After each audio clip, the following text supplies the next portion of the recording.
Hey everyone, आज की video में हम पढ़ेंगे सिम्टम्स ऑफ प्लांट डिजीज़ का third part hypertrophy and hypoplasia.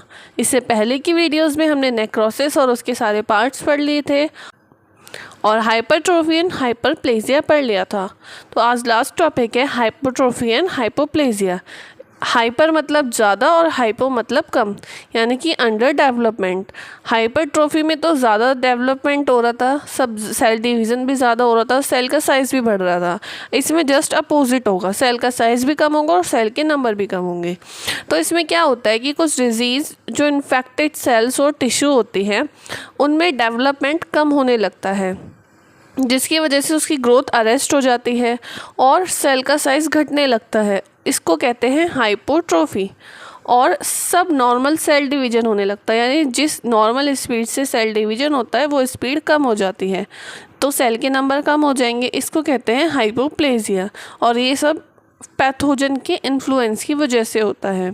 Generally ये वायरस और फाइटोप्लाज्मा यानी MLO की वजह से होते हैं ये सिम्टम्स। अब एक टर्म आती है एट्रोफी। एट्रोफी हाइपरट्रोफी की ही एक एक्सट्रीम कंडीशन है। इसके अंदर प्लांट इतना ज़्यादा अंडर डेवलपमेंट करता है कि उसके जो पार्ट्स होते हैं वो डेवलप करना ही बंद कर देते हैं, वो फेल हो जाते हैं डेवलपमेंट होना। इसको कहते हैं एट्रोफी। अब हाइपोट्रोफी में फर्स्ट है क्लोरोसिस। क्लोरोसिस मतलब जो ग्रीन कलर होता है वो कम हो जाता है, यानी लीफ येलो कलर की दिखती है। ये जनरली यंग ग्रोइंग लीव्स में होता है। यंग ग्रोइंग लीव्स में जब कोई भी पार्ट इन्फेक्टेड हो जाता है तो क्लोरोफिल का डिस्ट्रक्शन हो जाता है या फिर उसके फॉर्मेशन का इनहिबिशन हो जाता है, मतलब क्लोरोफिल बनना बंद हो जाता है।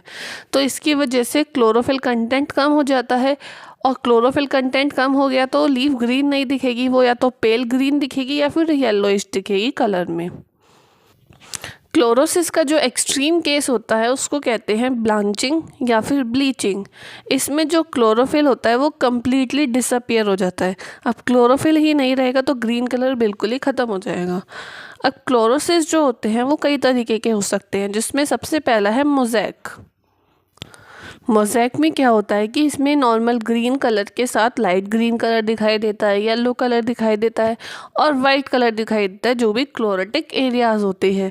तो इसमें एक मोज़ेक पैटर्न हो जाता है, कहीं कहीं ग्रीन कलर, कहीं लाइट ग्रीन कलर, कहीं येलो कलर, इस तरीके से ये सब इंटरमिंगल हो जाते हैं, इरेगुलर पैटर्न होता है। इसे कहते हैं मोज़ेक। इसका एग्जाम्पल है टोमेटो मोज़ेक। टोमेटो में ये डिजीज़ होती है।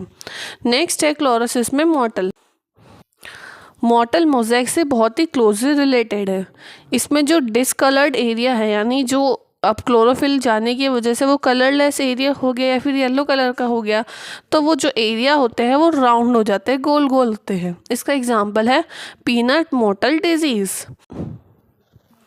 नेक्स्ट है when chlorosis and when clearing.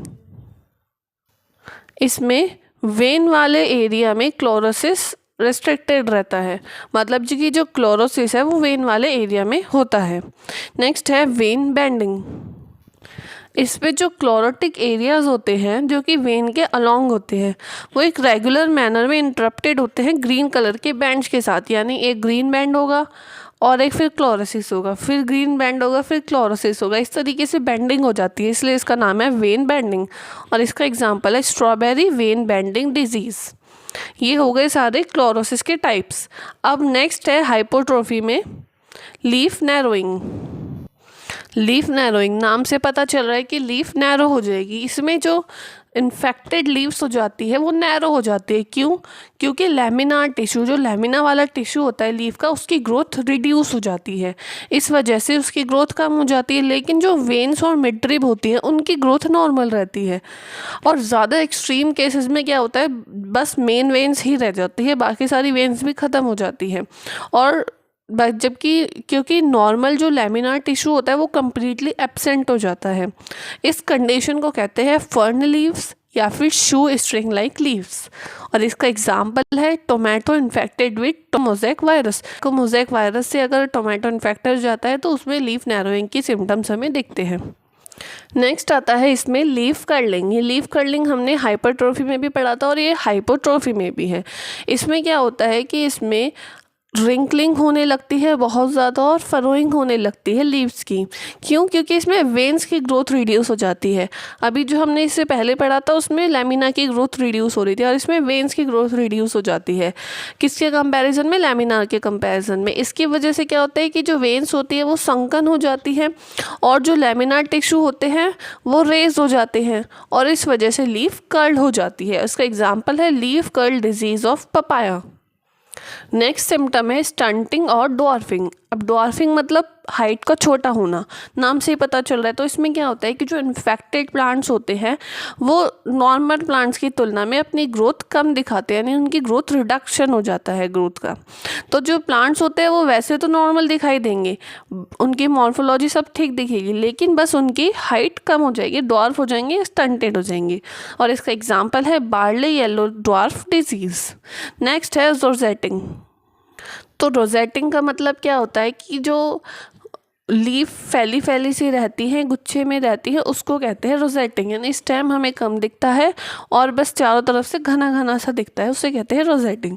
इसमें क्या होता है कि इंटरनोड्स जो होते हैं उनकी हाइट कम हो जाती है, क्योंकि वो इन्फेक्टेड प्लांट होता है तो इंटरनोड्स की हाइट को कम कर देता है।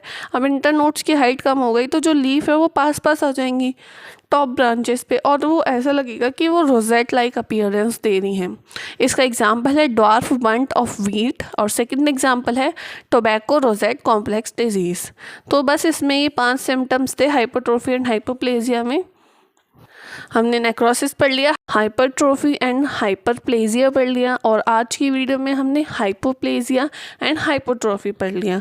अब नेक्स्ट वीडियोस में हम डिजीज़ स्टार्ट करेंगे कि जो स्पेशल डिजीज़ हैं जो कॉमनली होती हैं और बहुत इंपॉर्टेंट डिजीज़ है वो हम पढ़ेंगे। अगर आपको यहाँ तक की वीडियो में कोई डाउट हो तो आप कमेंट करके पूछ सकते हैं और वीडियो अच्छी लगी तो वीडियो को लाइक करें, चैनल को सब्सक्राइब करें। Thanks for watching.